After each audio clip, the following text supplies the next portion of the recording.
ஐயனார் துணை சீரியல்ல அடுத்த வர எபிசோடில் நம்ம பாண்டிக்கிட்ட வானதி இப்போ நடந்த எல்லா விஷயத்தையும் வந்து சொல்லிடுறாங்க. அடி பாவி, அதுக்காக இவ்வளோ பெரிய ஒரு பொய்யை சொல்லுவியா அப்படின்னு சொல்லிட்டு கேட்கவும் எனக்கு வேற வழி தெரியல. நீ எப்போ வருவன்னு எனக்கும் ஒன்றும் புரியல. அதனால தான் நீ வர வரைக்கும் இவங்க எல்லாருக்கிட்டேயும் நான் கர்ப்பமாக இருக்குன்ற விஷயத்த நான் மறைச்சி வச்சுருக்கேன் அப்படின்ற மாதிரி வந்து சொல்லிடுறாங்க. அதுக்கடுத்து தான் வந்து பார்த்தீங்கன்னா நம்ம சோழன் வர்றாரு. என்னடா ஆச்சு, வானதிக்கிட்ட பேசினியா?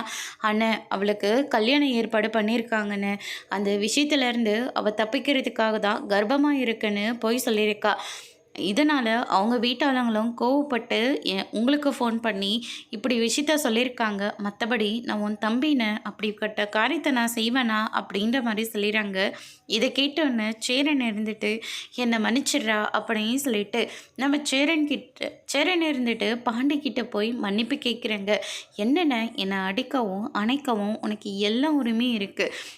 நான் உன்னுடைய வளர்ப்பினை என்றைக்கும் நான் தப்பு பண்ண மாட்டேன் அப்படின்ற மாதிரி வந்து சொல்லிடுறாங்க.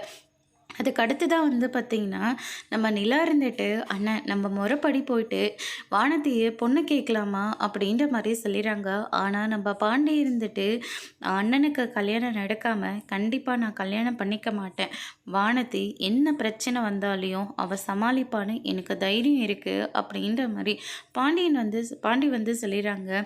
அதுக்கடுத்து தான் சேரன் இருந்துட்டு பாண்டி அப்படின்னு சொல்லிட்டு பாண்டியை கட்டி பிடிச்சி ரொம்பவே ஃபீல் பண்ணி அழுகிறாரு. அதோட இன்னைக்கான பிரமம் முடிச்சிருக்காங்க.